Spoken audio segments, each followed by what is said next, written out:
Welcome to UGC EPG Pathshala. I am Unita Sachidanand from Department of East Asian Studies, University of Delhi. Survey of Japanese Literature. Post-war to Heisei. Writers of first post-war group and their literature. 1. UGC EPG パートシャラへようこそ。デリ大学東アジア研究科のウニタ・サチダナンドと申します。日本文学の流れ、戦後から平成まで。第一戦後派作家の文学1。学習目的。本モジュールでは第一次戦後派作家の文学について学習します。キーワード。本田修吾、平野健、荒正人、埴谷豊、反戦的な姿勢、近代文学、民主主義、戦争文学、戦争と平和、評論家、プロレタリア文学、現代文学、文芸辞表、思想説、思想説、平和主義、国家と革命、社会主義。はじめに、本モジュールでは戦争文学について最小の詳細的な通史を書き残した本田修吾評論家で、または戦後文学の創立者の一人である荒正人プロレタリア文学運動につなぐ評論家の平野健と農民運動会に加わって全農戦闘家協議会の機関紙農民闘争の編集者として活躍した評論家の埴谷豊について勉強します。政治より人間優位の立場で近代的自我の確立を求めて近代文学を創刊した作家たちはどういう意味で生きてきたかということをこのモジュールでは探求するつもりです。背景。日本では1931年に満州事変で戦争の幕が開き、1945年8月の日本の敗戦によってその幕が閉じられました。戦争の影響は人民の生活から思考まで考えられ、特に政府の戦争体制で分断を利用したことで一般人までに戦時ショックが濃厚になってきたのであります。つまり戦争の時期はマスコミ社が文学者を戦場に派遣して戦地の報告や従軍記などが戦争時代のジャーナリズムの話題となっていました。当時、戦争体験や戦場記録を発表した学者は兵隊作家と呼ばれました。兵隊作家による戦争文学や国策を迎合する打曲的な作品が氾濫するようになり、サッカーの徴用や従軍が相次ぎ敗戦に至るまでになりました。火の足兵の麦と兵隊、石川達三の生きている兵隊、丹羽文雄の帰らない中隊などで戦地の景色の描写とともに当時そのままの感情と出来事を書き重ね、戦時の頃は戦争賛美として国民に絶賛された作品でありました。けれども執筆された作品は決して戦争の本質に迫るような本格的な戦争文学ではなく、人々を戦争へ駆り立てるために片方の目を塞いで戦争を見た中途半端な報告文学に過ぎなかったと言えよう。一方、戦争を批判する知識人、文学者も存在したのだが、政府は戦争を反対する人民戦線派の学者、文化人を検挙したり、反戦的な姿勢を持つ書物などを発見したりしていたのであります。しかし、この間にも若干の文学者たちが当時許された範囲でそれぞれの優れた作品を書き続けていたこともありました。その中で谷崎潤一郎のささめゆき、井伏益次のタージン小村、堀達夫の風立ちぬ、中島敦の光と風と夢などが芸術性を守った作品であり、また詩人としての金子光晴や中原中也などの活躍も見落とすべきではないかと私は考えています。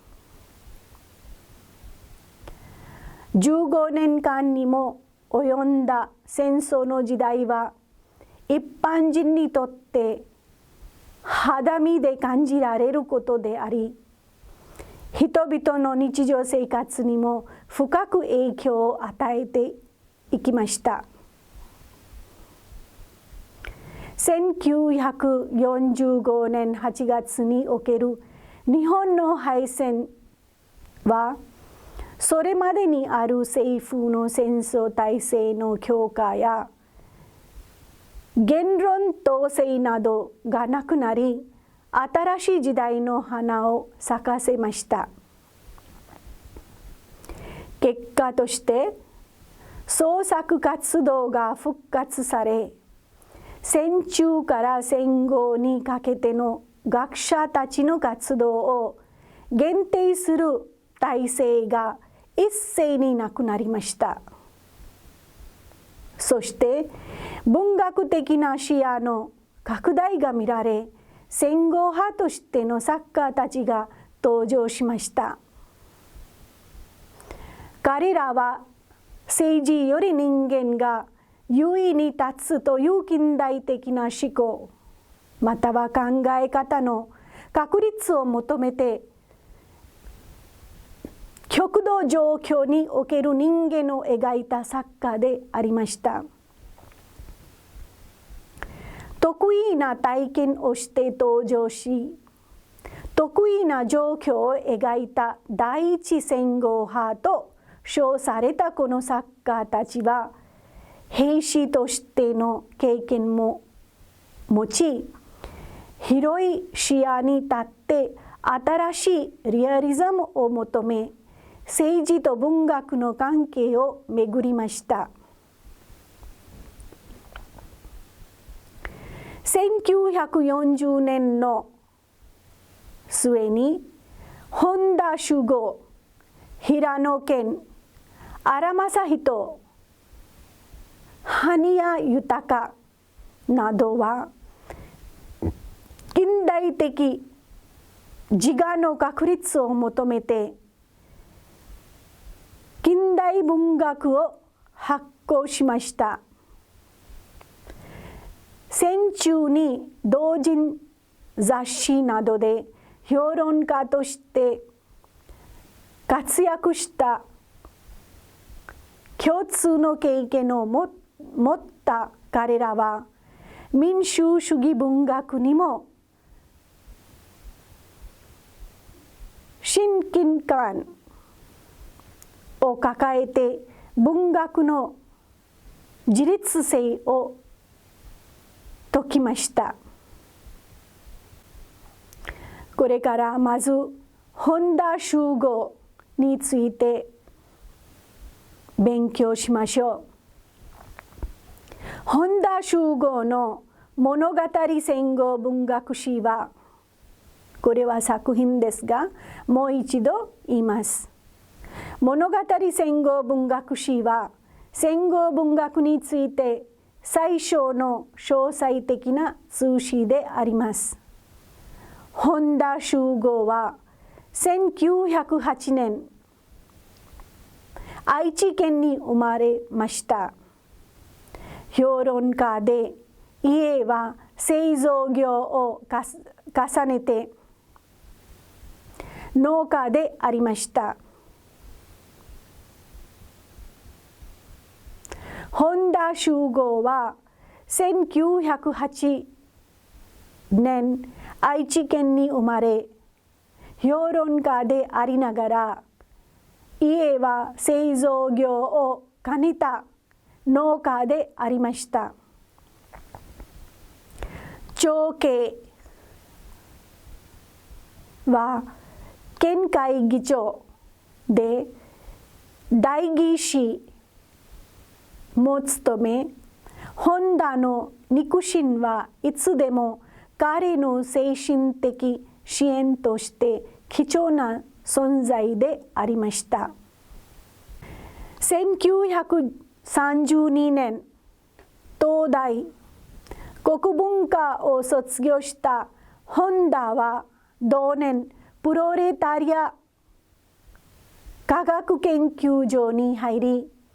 友人の平野健らと一緒に始めた同人雑誌に小説や随想を発表するのにも取り組んでいました。さらに平野健、山室静香らが始めた批評創刊後に小説日常を発表しました。この批評が後の近代文学の定本となりました。そして近代文学総観は戦後文学の基本姿勢とも言うべきものだと主張して、本田は近代文学の創刊の頃を一つの章として物語戦後文学史にも載せました。本田は物語戦後文学史を刊行する前に戦争と平和論に投入し、1942年にその一部を発表しました。そして戦後1947年にようやく平野県の紹介で刊行されました。戦争と平和論はトルストイが執筆したWar and Peace の評論でありながら、本田がトルストイに取り組んだ戦時の画期的な評論でありました。物語戦後文学史は1965年に完結され、毎日出版文化賞を受賞しました。本田は本書に近代文学の展開に貢献した野間宏らに重点を置きながら、無頼派の太宰治、田中秀光なども取り上げ、さらに三島由紀夫らの活躍も的確に言及しました。文芸評論家である本田修吾は2001年に他界しました。平野健、続いて第一次戦後派作家として呼ばれている評論家の平野健は1907年に京都で生まれました。平野健は東京で育てられ、小学校時代に本籍地の岐阜に帰りました。平野健は中学校時代から文学に関心を持ち始め、菊池寛もいますが、芥川龍之介、谷崎潤一郎の作品を次々と読み漁りました。1926年に現在の名古屋大学の文科に入学し、文学的思想的な友人の本田修吾、勝見二郎を得ました。1930年に東京帝大文学部に入学しまして、平野健はプロレタリア文学運動にも関心を持ちながら、本田修吾の推薦でプロレタリア科学研究所に入りました。平野健は1940年に現代文学に参加し、文芸辞表の写前録と徳の語呂などを知識人の自己革新というテーマを追求して発表しました。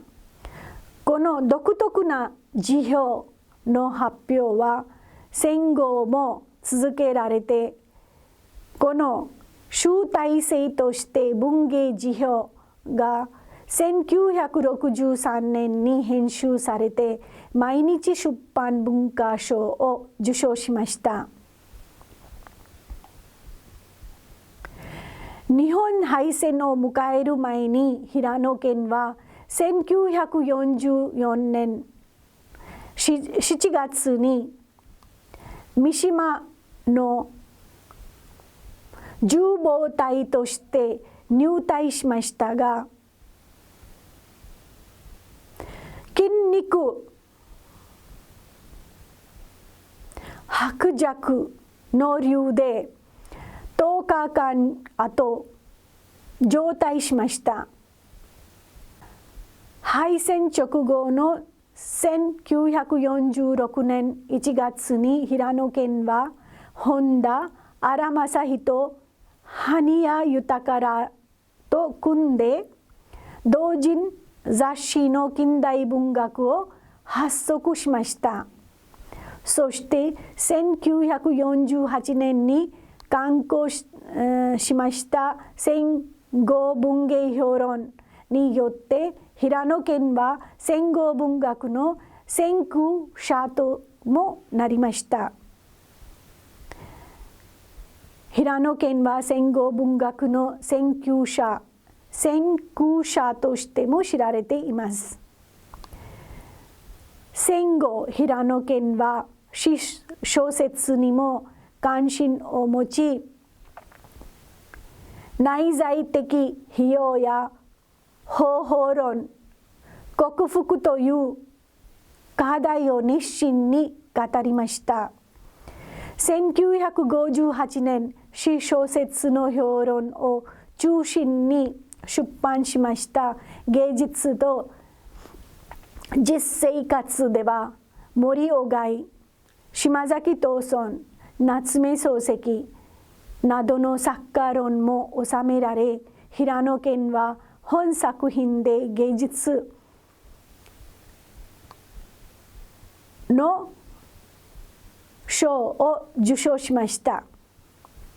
一方、平野県は1949年相模女子大学、1955年に成城大学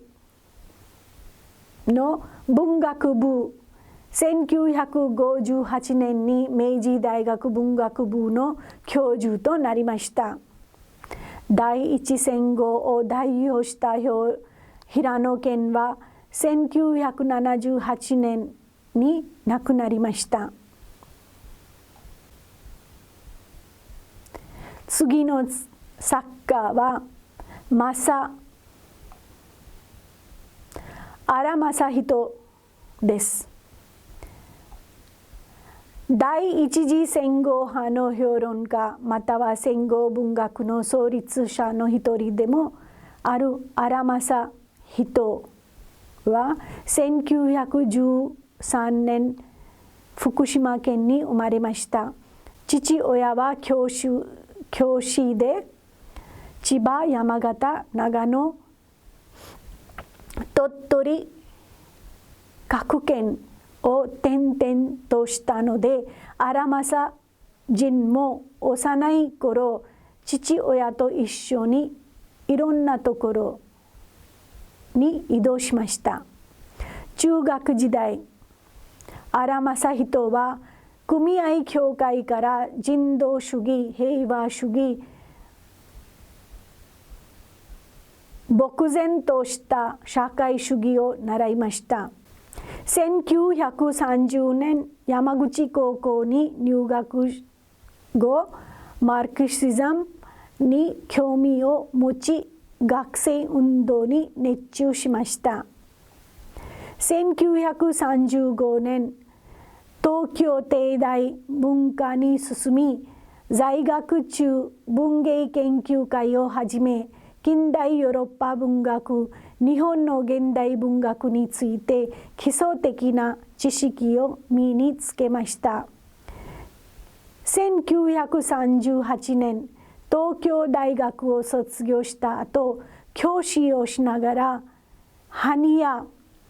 豊が編集していた同人雑誌に取り組みました。荒政人は評論活動を本格化し、平野健、本田修吾、岩上純一らと知り合いました。1945年8月に日本は終戦を迎えると、荒政人は本田修吾、平野健、羽屋豊と新たな雑誌の刊行を企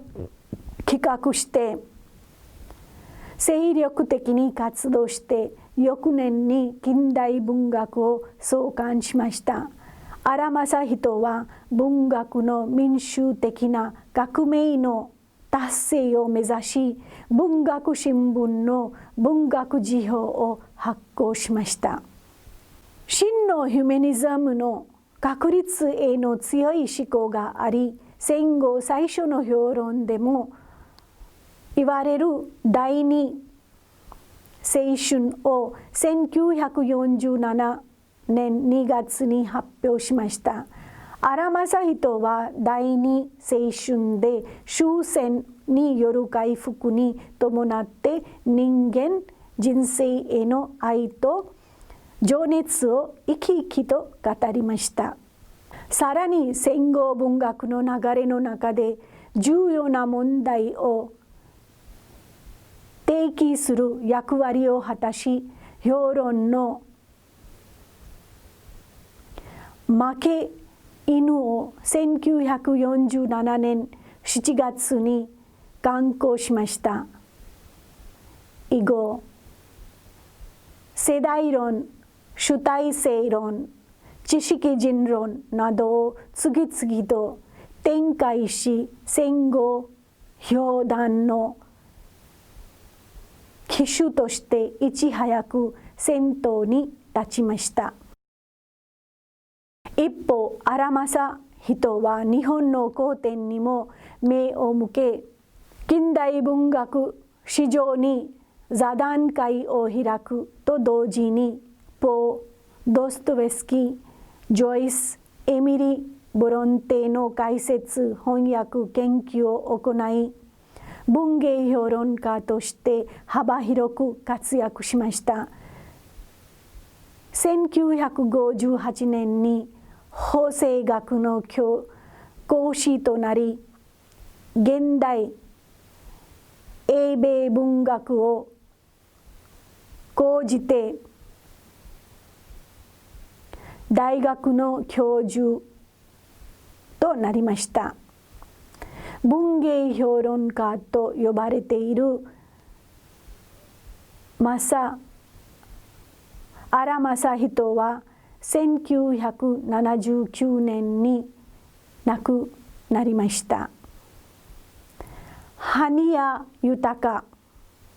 についてですが、この作家は第一次戦後派の小説家です。評論家でも有名です。1910年に日本の植民地であった台湾の新竹に生まれました。中学1年まで台湾で育てられましたので、彼の感受性に植民地の人間関係に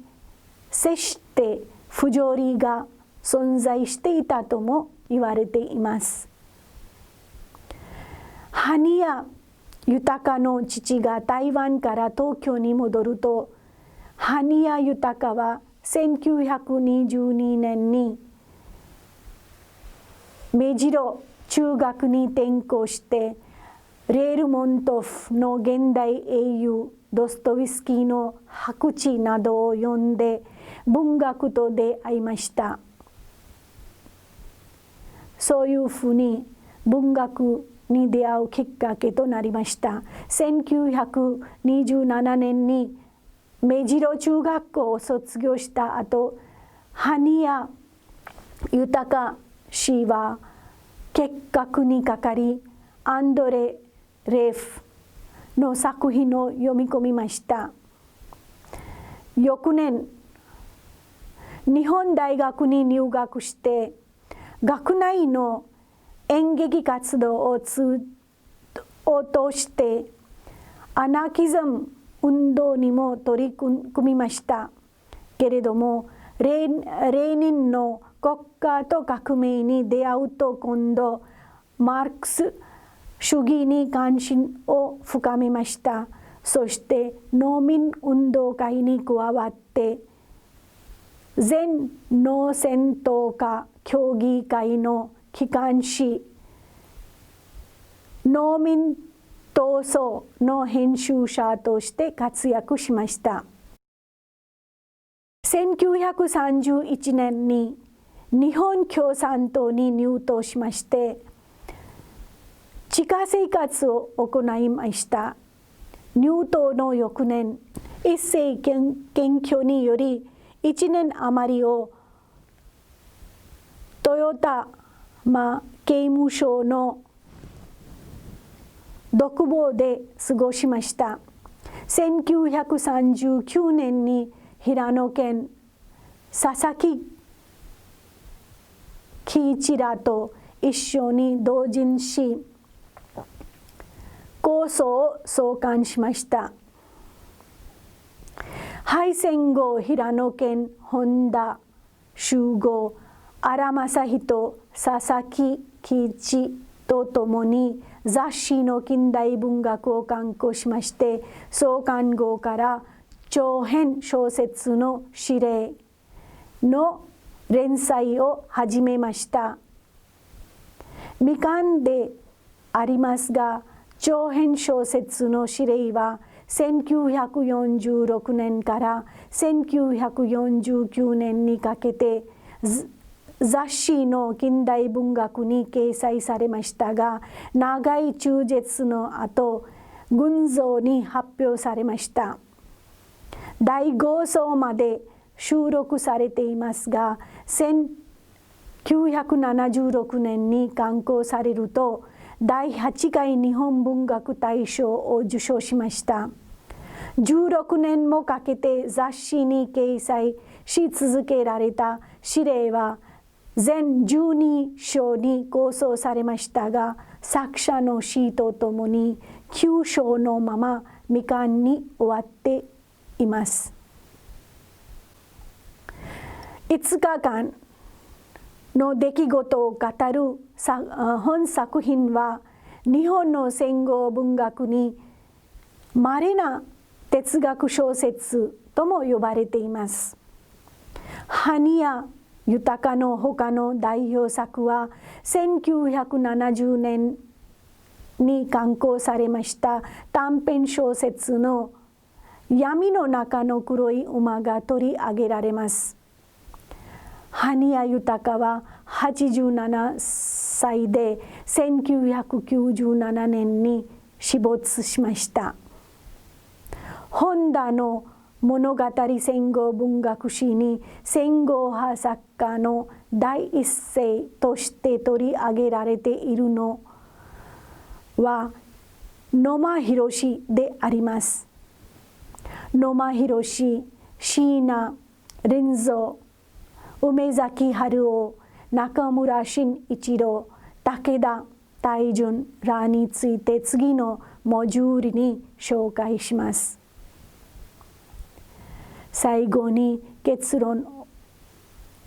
を言いましょう。戦後派文学または第一戦後派作家の文学の流れと彼らが出版する雑誌、哲学などについてこのモジュールでは詳しく勉強しました。戦後派による戦後文学、プロレタリア文学の再生による民主主義文学をとって生まれた文学についても勉強しました。戦争の暗い谷間の悲惨な体験を追い、既成文学と全く別の方向へ出発した戦後文学を味わったと言えよう。こういう作家は政治より人間が優位に立つという近代的な思考考え方を求めて極限状況における人間を描いた作家であったと思います。得意な体験をして登場し、得意な状況を描きました。第一戦後派と称されたこういう作家たちは兵士としての経験を持ち、広い視野に立って新しいリアリズムを求め、政治と文学の関係を巡りました。以上です。